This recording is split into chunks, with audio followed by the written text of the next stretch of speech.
Hi friend, I am Harish Kamble. In this video, I am going to explain about the plant group Pteridophyta. Pteridophyta, the Greek word. Pteron means feather and phytons means plants. The plants look like feather, so ancient Greek people give name Pteridophytes. Pteridophytes are called vascular cryptogams. Vascular cryptogams means these plants are non-flowering plants. Cryptogams are three types: algae, bryophytes and pteridophyte. So this pteridophyte is advanced or more developed than algae and bryophytes. So in these cryptogams there are vascular tissues developed. Vascular tissues means xylem and phloem. They conduct water and food. So these plants are little bit more heighted than algae and bryophytes. The pteridophytes have a long geological history, about 350 million ago. So this is the Silurian period, 35 crore year ago, and from when the plants is developed. So these plants are very ancient as compared to modern flowering plants. So this is the vascular cryptogams because vascular tissues. Occurrence of pteridophytes. Majority of the living pteridophytes are terrestrial. They prefer to grow in cool, moist and shady places. Example fir. This is the example of fir. See here. This is the example of fir. This is fir. And these plants grow in a cool, moist and shady places. Then some members are aquatic. Here some members are aquatic. This is the Marcellia and this one is Azolla. This is a Marcellia, this one, and this is Azolla. This is the aquatic pteridophyte, and this pteridophyte is epiphytic, means to grow on another plants for support, because pteridophyte is a plant that prepare their own food. So for the support they only grow on the another plant, so called as epiphytes. And these are xerophytic, Selaginella and Equistem. These are two examples. This is the Selaginella. Xerophytics means the pteridophyte which grow in such a conditions in which the water availability is very less. So in the less water availability it also grow in the aquatic conditions in the water as well as in cool, moist and shady places. Most of the pteridophytes grow in the moist, cool and shady places. Plant body of pteridophyte show root, stem and leaves. So we can distinguish divided into root, stem and leaves. Just like in the algae and bryophytes, we cannot distinguish the plant body in the root, stem and leaves, but in the pteridophyte we can distinguish. Root are adventitious in nature. It is not a long root. This is adventitious or superficial. Monopodial or dichotomous branch. Monopodial means there is a single stem, and on the single stem, single root, main root, and it is again divided. This is the monopodial. And a dichotomous means they are divided, divergence. They are dichotomous.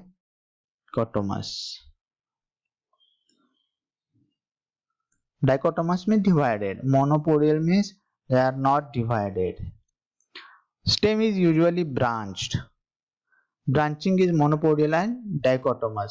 Many pteridophyte stem is represented by rhizome. Rhizomes means what? The stem. Suppose this is the leaf. This is the leaf, and this is the stem. The stem is very reduced, so that stem is called as rhizome.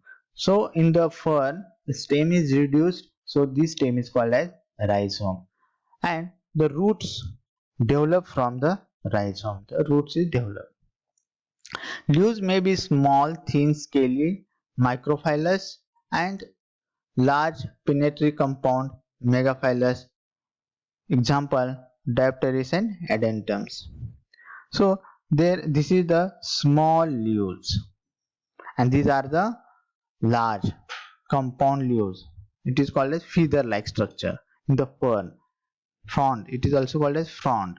And here there are very small leaves, microphylous leaves. Here also in the equisetum, large and small leaves.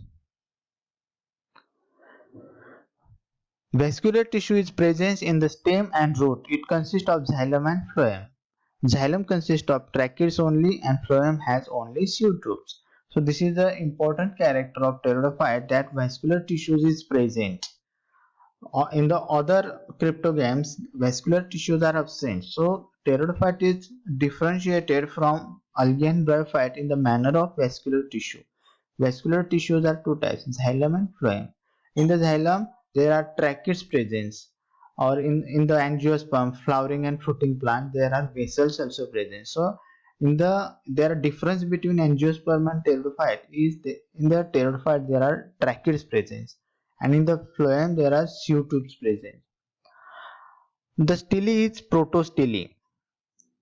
In this, there are stele means arrangement of xylem and phloem tissues called as stele, and that stele pattern is protostele because stele start to develop here. Vascular tissues are start to develop here. So that these are the primitive in stage. So the stele is protostele. Cambium is absent, hence they do not show secondary growth. Most of pteridophytes are annuals, means they complete their life cycle in a single year, but few are very only perennials. So that purpose there are cambium is absent. Cambium is present for secondary growth. Those plants which grow year and year, 20 years, 30 years, 100 years, in that plants we can observe cambiums, or we observe cambium because due to the cambium secondary growth develop. Reproduction takes place by means of spores in which produce inside sporangia.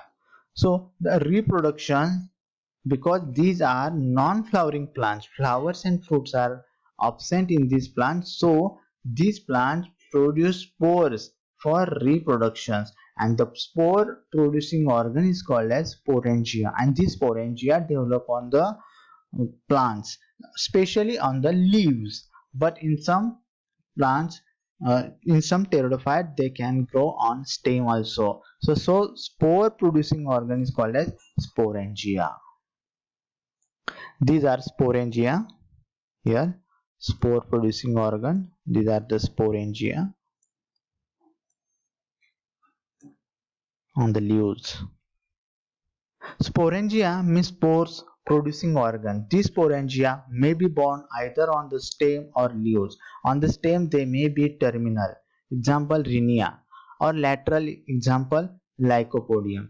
On the leaves it is Pteris and Adiantum. So these are the sporangia develop on the leaf called as sporophyll. The leaves produce sporangia is called as sporophylls.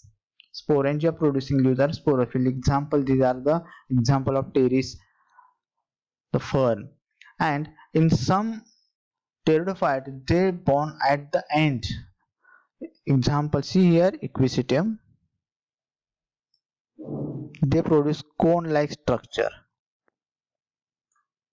The equisteum, the sporangia are born on the special structure called as sporangiophore, which constitute the cone. So these are the cones.